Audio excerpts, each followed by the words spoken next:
La kono bajene St. Charles Luanga Hall wala nya wana suka mo hopa holom dane bukan koko to kam koko de rek matay ata jamid wada kane de bronga boli dane we hole kane ne bukan ka ku sakuba jute plaston konde lako mo kane biyon yana suka mo ulonde bayo bio semika jane hall e yana suka mo koko fimbore di beaver zone dane bukan ku joaliwul kuna ka obi on kan kuna ku hiji kan do lenya ho baje ay do takro ko bakir ay ri kungen di hanor dale bukan ko joli e wata ta ko tokri yanor 6 o tokri yanor do burende na danu bija pour ngol do baje plateau non de la commune lu janten ko ni makata ta jamit e bana bono jokkolo di sikila soli ata jamit bonande kando buronga bata bukan di apodo buronga boli dane ko kemut ani halis do burung ano hasu kama bilana kan akeni kana kan o chamma balon no kenani hani dane kasena kata ta jamit le kampur nomen ata jamit ande sen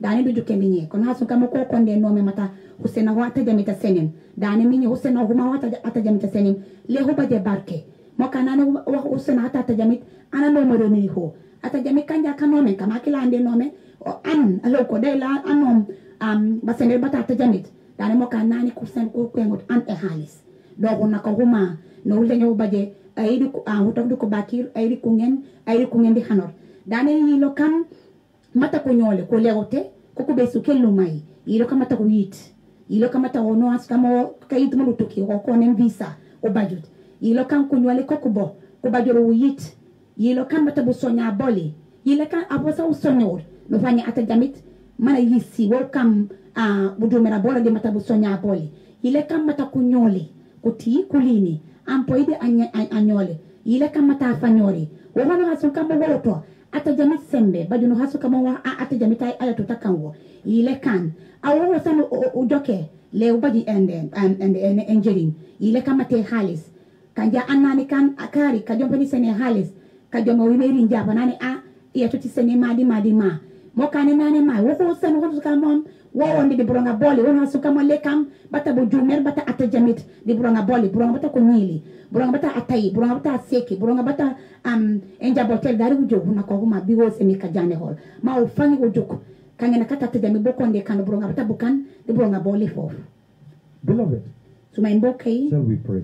muninyan Father, in the precious name of Jesus Christ of Nazareth, ajikawe situri Yesu Krista busela bi I bless your holy name iparke sa tu busela because of who you are. ngir yow kodon I magnify your holy name ngir naw sa tur busela because of who you are. ngir yow kodon Glory and honor unto your holy name ndam ak yow bi ci because sa of who tur you are. ngir yow kodon Lord, as many as are listening, ne suñ borom ak ñu koy ñuy déglu I pray that you bless their heart and their mind and their soul and their spirit. ngeen ñaan nga barke seen xel yi seen ruux yi Refresh them, O Lord, ne besalaat leen suñu with borom thy undiluted word. ci say kàddu boo xamante ne bu kenn segud wala tamit Give each and every listener jaxal képp a kuy déglu just a word kàddu to transform their life pour wecci seen dunda for good.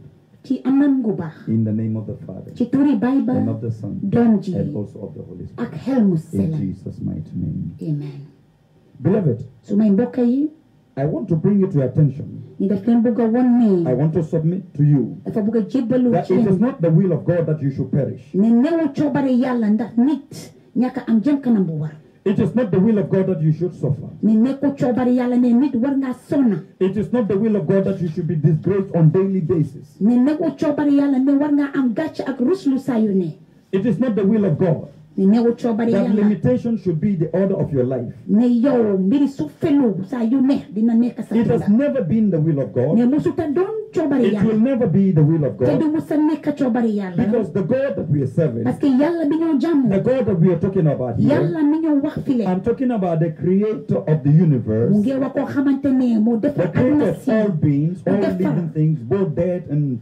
both living and non-living. defar koo xamante ne muy dunda ak lu He dundut is a faithful God. ne moom yàlla ku baax He la is a merciful God. borom yërmande la He is a compassionate ne God. yàlla mi dafa am yërmande He is a reliable God. kon mën a wéru la Enjola. daane bukkanum daane ata jamit lekan burang bata ata jamit mana nyolol ala ko de burang bunu hasuka mon lekan bukila mente wa wonde wuyoji mente aw sumute mente mata ko nyoli daane mente an ande kan wa hayoji na ko hunak daane dadu lekan burang bata ata jamit ata jamit nakankan ata jamit asumi dani lekan ata jamit hasun kamom waxon o kenga nakila da seni dani dadule mata buron bata ata jamit dani ata jamit nakankan hasun kamom waxona kane di buron bata ko nyoro fankam wa haja hasun kamom wajake. Thank you, Jesus. Jërëjëf Yesu. Thank you, Jesus. Jërëjëf Yesu. Thank you, Holy Spirit. Jërëjëf Xel Musa. Thank you, Father. Jërëjëf Baye. The Lord is speaking. Dana ata jamit on de sanken. The Lord is speaking. Ata jamit on de In the sanken. realms of the Spirit, Dani ata jamit on de sanken. the Lord opened my eyes Ata jamit na bambulu and I kila kola. saw a man Dani na juka nini. with a spinal issue. Dani belang ka bolol. And this spinal issue, Dani belang ka bolol ba ye it problem. descends right down to the right leg. Nani belang ka buma e probleme me walu di kangen na ka kandung ko kurire. And when it takes over this person, Dani no e probleme ngalon di even to adam. walk is a problem. Nani anol pour man ngan sax kane wax. The Lord say, I should pray for you Ata jamit nani alaw pour anomu. in Wolof. Su may mbokk yi mu ne bu ndoy ñaan yàlla suñu borom daan na ibbi bëtaani mu ne ci biir xel gi mu ngi gis góor boo xamante ni digi gannaaw bi bu ñëw wa spinal cord moom moo am tolof moo am problème mu ne mbir mi le métit bi le wala tolof bi daan na di wàcc ci loxo tànki ndeyjooram ci anam boo xamante ne ba tey kooku sax dox nekk na lu métti ci moom suñu borom mu ne na ñaanal kile Father, in the mighty name of Jesus. suñu borom si tur Yesu Krista Father, in the mighty name of Jesus. suñu borom si tur Yesu Krista Father, in the mighty name of Jesus. suñu borom si tur I Yesu pray Krista for anyone mu ngi ñaanal képp ku with this doon issue, ku am mbir mi le including this man ak itam góor gi that is experiencing this pain. koo xamante ne mu ngi jànkuwanteel ak métit bi le I pray in the mighty name of Jesus. ne mu ngi ñaan si tur Yesu I Krista pray in the mighty name of Jesus. mu ngi ñaan si tur I Yesu pray Krista in the mighty name of Jesus. mu ngi ñaan si tur I Yesu come Krista against that sickness right now. ne xel boobu mu ngi I ñëw come against that pain right now. métit boobu noonu In the spinal cord, bu nekk ci diggi gannaaw ba in the waist, ci ndiga bi in the joints, ne ci yax ya in the name that is above every name. ci tur bu gën a kawe tur yëpp génnal génnal génnal génnal génnal Go right now. demal léegi Break loose your hold over firil sa jàppandeku bi the children of God. firil jàppandeku I bi decree and I declare mu ngi wax ci by sañ-sañ the Spirit of the living God ni jaarale ko ci xelum yàlla mi that you dunda are healed in your bones. ne yaa ngi am wérlu You ci sa are yax healed in your spinal area. yaa ngi am wérlu ci sa You are yaxi healed gannaaw in your ba waist. yaa ngi am wérlu ci You ndiga are bi healed in your legs. yaa ngi wérlu ci tànk You are yi healed in your head. yaa ngi wér ci bopp You are bi healed in your stomach. yaa ngi wér ci biir ba In the mighty name of ci Jesus. turi Yesu In the Krista mighty name of ci Jesus. turi Yesu In Krista Jesus' precious and mighty name. amen Thank you, Father. jërëjëf Baye Thank you, Holy Spirit. jërëjëf Xel We Musa give you worship. ñu ngi lay We jaamu give you praise. ñu ngi lay We tagas give you honor. ñu ngi lay naw I want to pray ñu dafa bëgg a ñaan for the nation of the Gambia. pour réew bi le Gambia I saw malaria. ne mu ngi gis feebar bu ñu I wax saw feebari sibiru malaria feebari sibiru bu I ñu saw wax malaria feebari sibiru on the malaria increase. gën a yokku Malaria. feebari sibiru si Malaria. sibiru si I want to pray. mu ne dafa bëgg a I ñaan want to pray. mu ne dafa bëgg a ñaan If you are presently ne su fekkee ne léegi ni leen having malaria, yaa ngi am feebari sibiru si I want to pray for you. ñu def la bëgg a ñaanal If malaria is your only sickness, su fekkee mbiri feebar bi mu ñëw wax sibiru si wala malaria moo doon that sa feebar befalls you twice every rainy season of every year, boo xamante ne ci at bi di nga ko mën a am ñaari yoon wala nawet bu ne nga am ñaari yoon I want to pray for ñu def fa you. bëgg a ñaan pour yéen And those of you ak yéen tamit that malaria ñoo xamante ne want sibiru to si claim you, boo xamante they daf leen want to bëgg a touch you, daf leen bëgg a they laal want to invade you, dafa bëgg a ñëw ci it yéen will not be possible. du mun a doon Under the influence of the word of God, jaarale ko ci kàddu yàlla bi le under the influence of the voice of Christ, jaarale ko ci kàddu yàlla it Krista cannot bi be possible. du mun a am It is not ne possible. du mun a am I lift up my mu hand. ngi ekkati loxoom The right hand of God is power.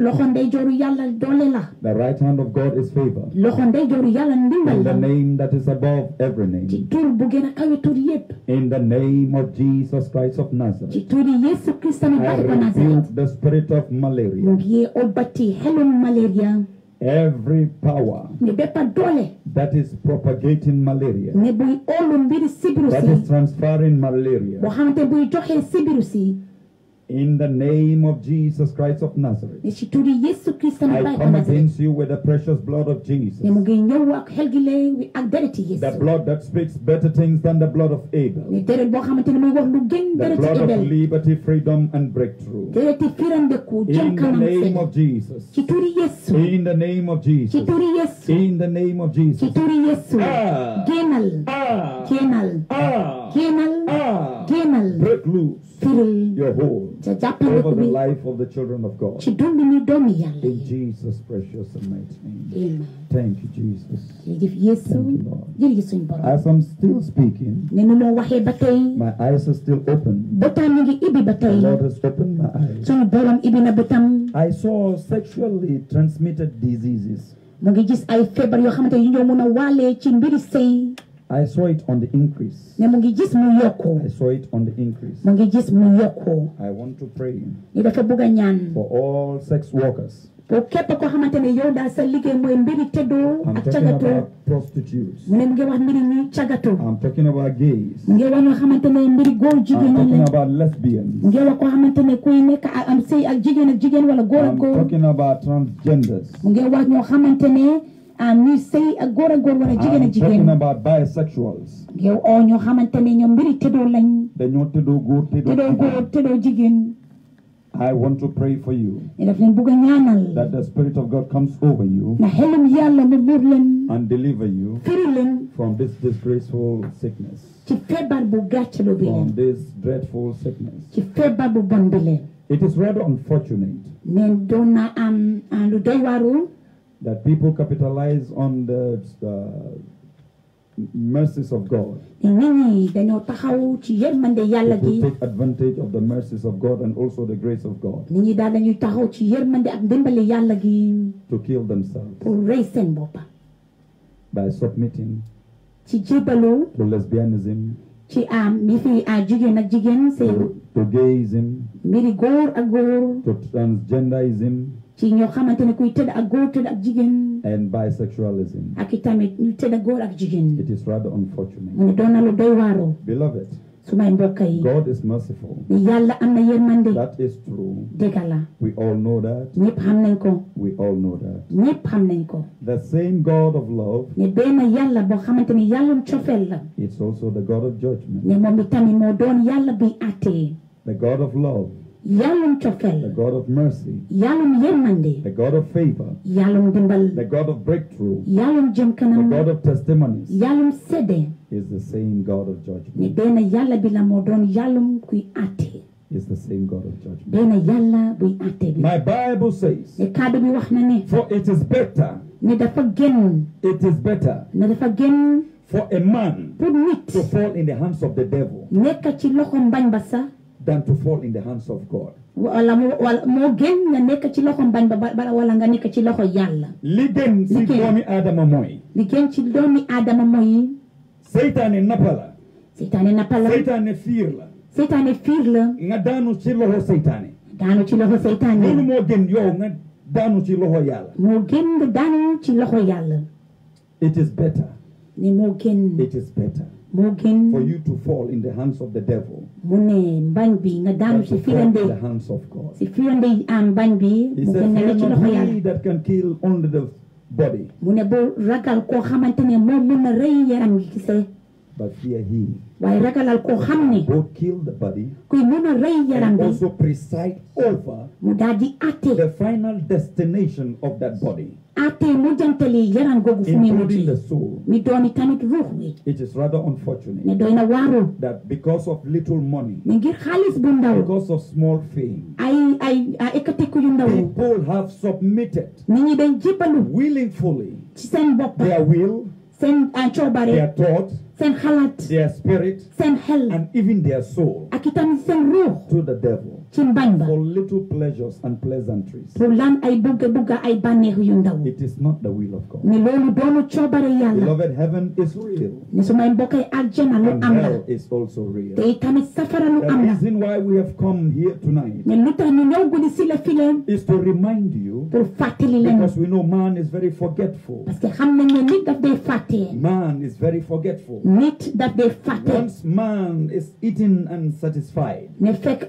nit mu ngi lekka mu ngi doylu he is tempted to forget. ne dina am firandeku boobu wala am pour fàtte And the nature of the forgetfulness of man te anam boo xamante ne nit moom noonu lay fàtte is so serious ne dafa nekk ci anam boo xam ne that ne it gets to the level dina agsi of place man forgetting his maker. ne nit si boppam sax dina fàtte ku ko indi ci It's aduna si man's present help in terms of trouble. que moo In doon- times of trouble. mooy doon dimbalikat yi nit si waxtu tolof tolof Who is man's redeemer koo xamante ne mooy doon kuy firi nit in chaos ci waxtu métit and in precarious ak situations? ci waxtu jaxasoo ak waxtu métit Man nit is very forgetful. nit daf dee fàtte But being forgetful waaye nga doon kuy on the fàtte day of judgment would not be an excuse. ci waxtu wala bési àtte du doon foo xamante ne yow mun nga cee rëcca By and by, ak lu mënta doon by and by, lu mënta doon even if God su fekkee yàlla gives you 100 years to live, jox na la téeméeri at pour nga dunda or 1,000 years to live, wala junni at pour nga or dunda 5,000 years to live, wala juróomi junni or pour nga better dunda still 10,000 years to wala live, fukki or even 1 junni million years to wala live. benn million at pour nga By dunda and by, waaye boobaa you will exhaust it. di nga ko jeexal And there is coming a day, dina ñëw bés which is what I want to talk about, boo xamante ne boobu la bëgg a wax the day of judgment, ne bési àtte called the day of the Lord. ni doon bési borom The bi day when man, ne bés bu nit men all over the world, ne ci àdduna si lépp the Chinese, mu doon Sinway the Japanese, mu doon Japan si all the Asians, wala Asian si Asia Minor, ne Asia bu màgga bi Southeast Asia, wala Asia bu ndaw Southwest Pacific, wala beneen South East Pacific the USA, mu doon the USA West, mu doon West ba Europe, mu doon Europe the North, mu doon North ba the South, mu doon South ba all over, mu ne ñëpp all human beings, àdduna nit yi yëpp the Hispanics, mu ne ñëpp the Caucasians, ñëpp they will all come and stand dina ñëw taxaw before the presence of the living God. ci teewaay yàlla mi dundam That day is very soon. ne bés bi jege na That day is coming. bés bi ñëw na And the day is very soon. te bés bi jege na ak si na If you do have a Bible, listener, soo amee kàddu yàlla yow mi if you do déglu have a Bible, soo amee kàddu yàlla turn yow mi your déglu Bibles ne ibil sa kàddu to the bi book of Joel, ci téere Joel chapter 1. njëlbeeni saar bi Let me show you something. ndax mu won ñu dara The book of Joel. téere Joel The book of Joel. téere Joel The book of Joel. téere Joel Chapter 1. njëlbeeni saar bi We're going to take it ni dañ koy from jëfee verse 12. ba fukkeeli aaya bi ak ñaar The book of Joel. téere The Joel book of Joel. téere Joel Yes. It says, mu ne reading down, coming down to 14. fukkeeli aaya bi ak ñaar ba fukkeeli aaya bi ak ñeneent Let men mu ne na nit be sober-minded. na nit delluwaat ci xelam Let men be sober-minded. mu ne na nit delluwaat ci xelam Why? Because there is a day that is coming. ne lu tax parce que am na bés A bu day ñëw is coming. bés saa ngi It is ñëw called the day of the Lord. moo doon bési borom bi On these days, ne ci bés bii la priests are going to stand before God. ne ay sàcc dañuy taxaw ci teewaay yàlla Reverend fathers are going to stand before God. reverend fathers yi dañoo taxaw tamit Pastors are going to stand before God. pastors yi dañoo taxaw tamit ci kanam Bishops yàlla are going to stand before God. ñi dañoo taxaw ci teewaay yàlla Apostles are going to stand before God. apôtres yi dañoo taxaw ci Even teewaay prophets are going to stand ne before God. yonente yi seen bopp I, dañuy Prophet taxaw Robert, that is speaking to you, will ne stand before God. moom yonente prophète Robert It's ko a ci day boppam of no exemption. dina taxaw la mu tam ci teewaay yàlla dafa doon bés boo xamante ne The day kenn du of the ci Lord génn cometh. dafa doon bés boo xamante ne kenn du ci The génn day of the Lord cometh. ki bés yi borom suñu borom mu ngi ñëw Summon ye a fast.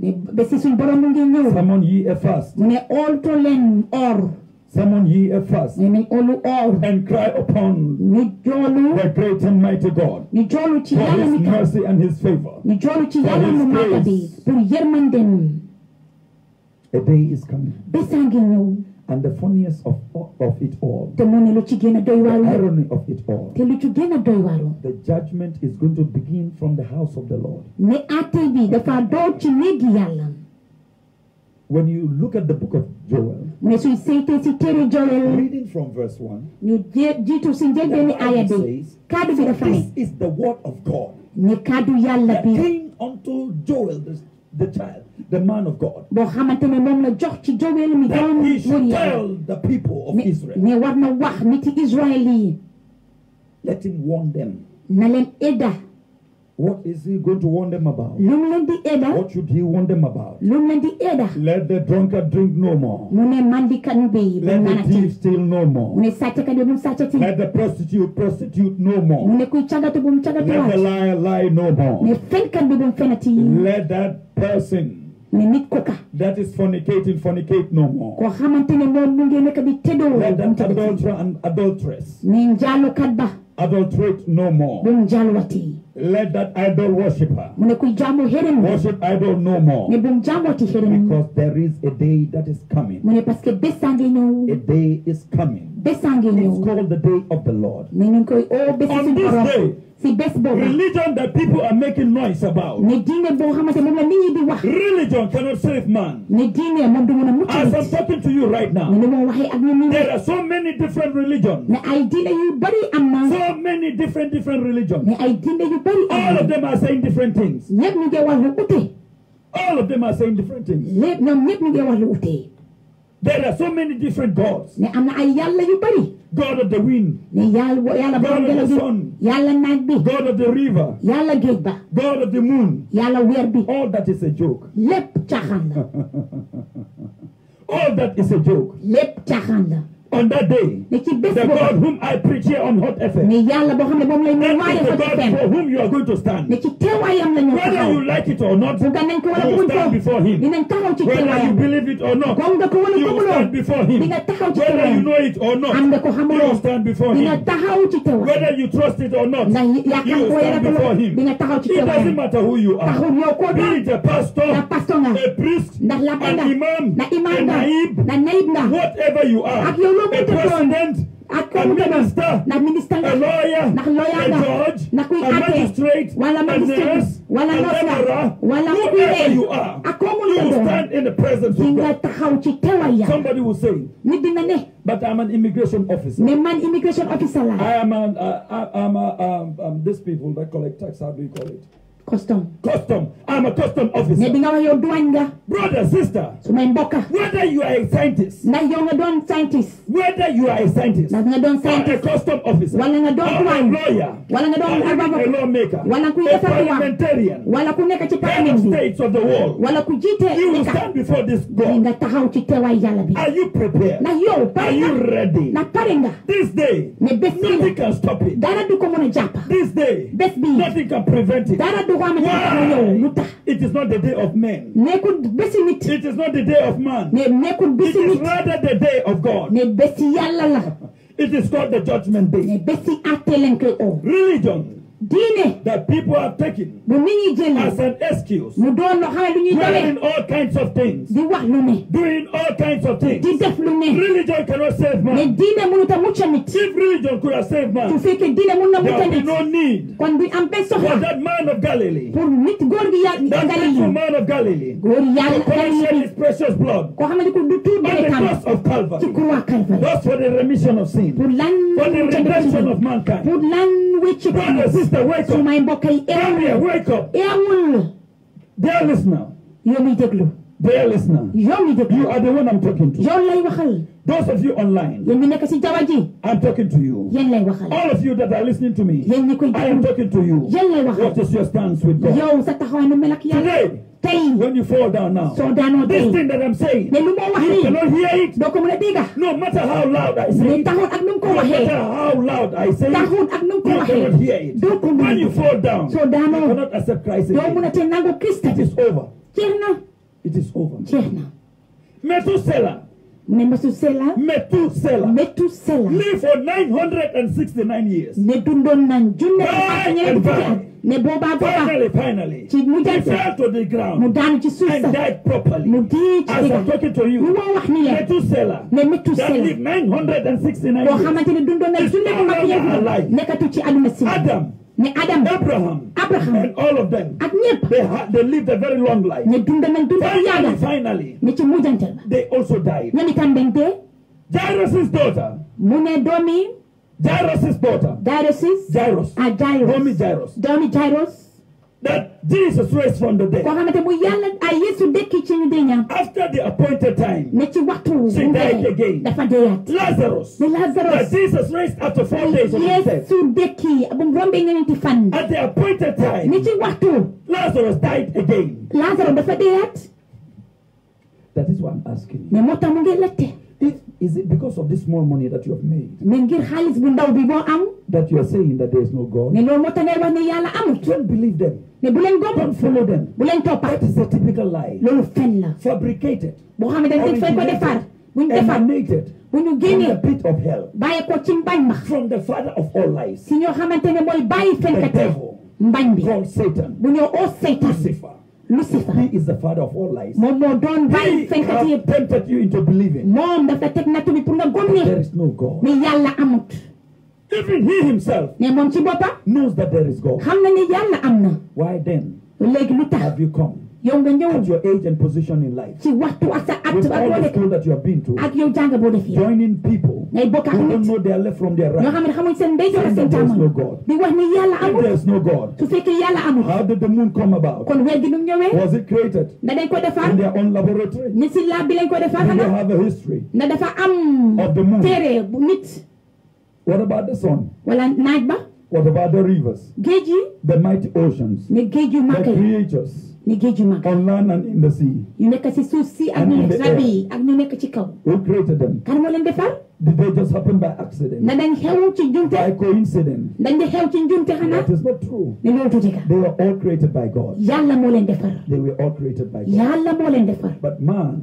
waaye nit had deviated nit dafa from the bedd call of God. dafa jéggi ci oti That yàlla is why we have come ne moo tax ñu to ñëw remind man pour fàttali nit that man's ne nit ultimate aim ne nit yow sa jubluwaay sa jubluwaay should be God dafa war a doon and yàlla God alone. te yàlla rek Do you know Jesus? ndax xam nga Yeesu Have you received Jesus? nangu nga Yeesu Have you been baptized in his name? ndax baptisé nañ la si turam Have you been washed in his blood? ndax raxas nañ la si deretam On the day of judgment, bési àttee this day of the Lord ne bési yàlla that Joel did talk about, ne bés bu muy wax this day bés bi la is just one thing that is going to save you. ne leen rek moo lay mucca It's only one thing that is going to save leen rek moo lay mucca your relationship mooy yow kóllëre with your Maker. sa kóllëre boo am ak ku la How sàkka much of your Maker do you know? yow ñaata ci sa ku la ak ku la sàkka nga Are you xam living by his word? da yaa ngi dunda jaarale ko ci kàddoom Are you living by his standard? da yaa ngi dunda jaarale ko ci Are you taxawaayam living by his instruction? da yaa ngi dunda ci tegtal yu mu wax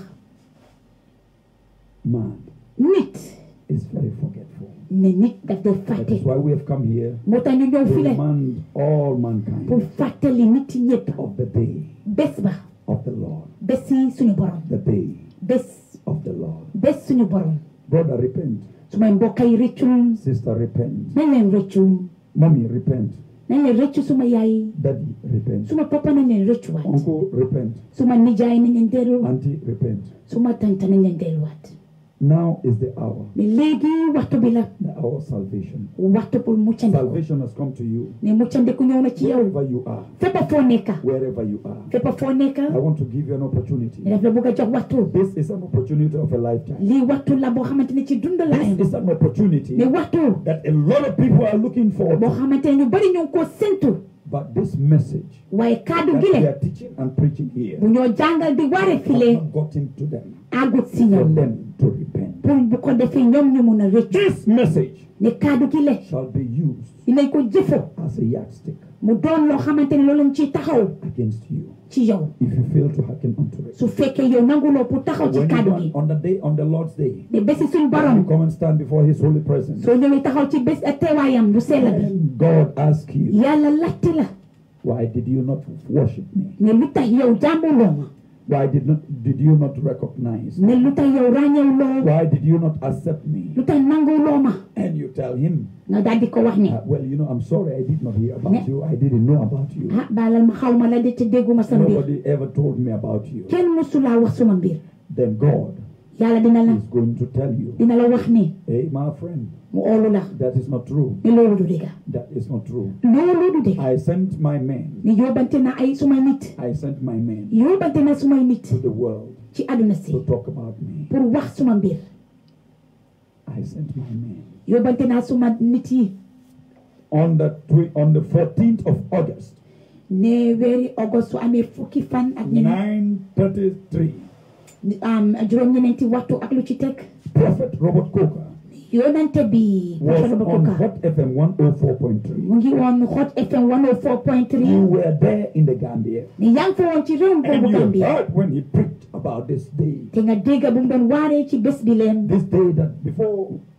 this day that you're standing in my presence, ne bés bi yaa ngi taxaw suma teewaay and you heard about it, dégg nga ko but because you did not care, waaye yow ngir and so faalewuloo you never subscribe and ascribe to it. te moo tax mënuloo àddiku wala nangu ci kàddu ga Don't let this day ne bul nangu bés bi le take you by surprise. mu bett la Heaven is real ne arjana lu am la and hell is real. safara lu am la It is in your own interest. ne loolu ci sa bëgg a baaxaay In la your best interest. lu gën ci yow la It is in your utmost interest ne lu gën ci yow la to subscribe pour nga nangu to the Lordship ci suñu borom of Jesus Christ of ci Nazareth. njiitiyaayu Yesu Krista mi My bàyyi ko question Nazareth to you, laajte bi mooy there is only one person benn nit rek la that can save you ku la mun a mucca on the day of judgment. ci bési àtte Do you know that person? ndax xam nga nit kooka This Jesus that we keep talking about. te Yesu moo xam te moom la ñuy Why wax do you think lu tax nga foog we ne keep shouting from rooftops ñu nekk di yokku concerning this man? ci mbiri nit ki le Why do you think miracles happen in his name? lu tax yow nga foog ne kéemaan daal di xew ci turam He is the one that you're going to find seated on the throne. moom ngay fekk toog ci toogu nguur ba As many times as the Lord took me to heaven, ne ak lu bari suñu borom da yóbbu na ko arjana the one I saw seated on the throne moom comme gis toog ci toogu nguur ba was the Lord Jesus Christ himself. mooy suñu borom Yesu Krista si Said, I boppam am in the Father. ne moom moo nekk ci baay ba Mu ne man man ma nekk si biir baay. maa nekk ci biir baay ba And the Father is also in me. te baay ba tam mu ngi ci man So Jesus Christ ne Yesu is Krista the one seated on the throne. moo toog ci toogu nguur ba The I am who I am. koo xamante ne moo doon kum doon The I am who I am. mu ne moo doon kum doon The I am who I am. moom moo doon kum doon Tonight guddi sile is your own opportunity. sa waxtu la Make good use of it. jëfoo ko nga ci By jëfoo anam bu war accepting Jesus Christ of Nazareth. nga nangu Yesu Krista mu bàyyi ko Nazareth It is never too late. ne tardewut It is never too late tardewut for you to receive Jesus. pour nga nangu Yesu Especially now ne saka léegi that you are hearing ne yaa ngi dégga the word kaddu of Jesus Christ of Nazareth. kaddu Yesu Krista mi bàyyi ko Nazareth He wants you back. daf la soxla waat He needs you back. soxla na la Come back home. dellu sil Come back to Christ. ñëpp sil si Krista bi Come back to Christ. ñëpp sil si Krista bi Come back to Christ. ñëpp sil si Krista bi Come back. ñëpp sil Come home. ñëpp sil Come home. ñëpp sil You have sinned for too long. ne bàkkaar nga ci lu yàgga What dividend, what rewards, what profit have you gotten from all the sin that ban you've seen? njëriñ nga am wala lan lañ la fay ci bàkkaar booy def ni la Come back home. dellu sil Come back. ñëpp sil Come back. ñëpp sil Come back. ñëpp sil Come back. ñëpp sil Come back. ñëpp sil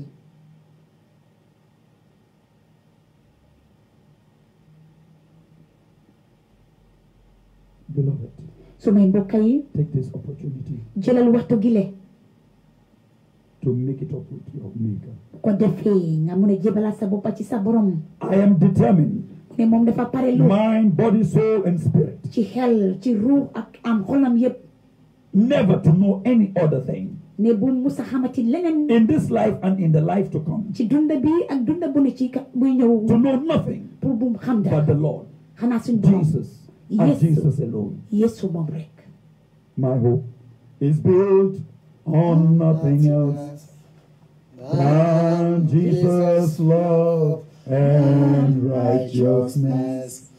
I dare not trust the sweetest friend, but wholly lean on Jesus' name.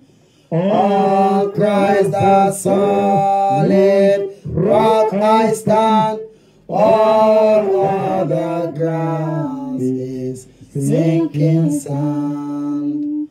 All other ground is sinking sand. My hope Is built on nothing less than Jesus' love and righteousness.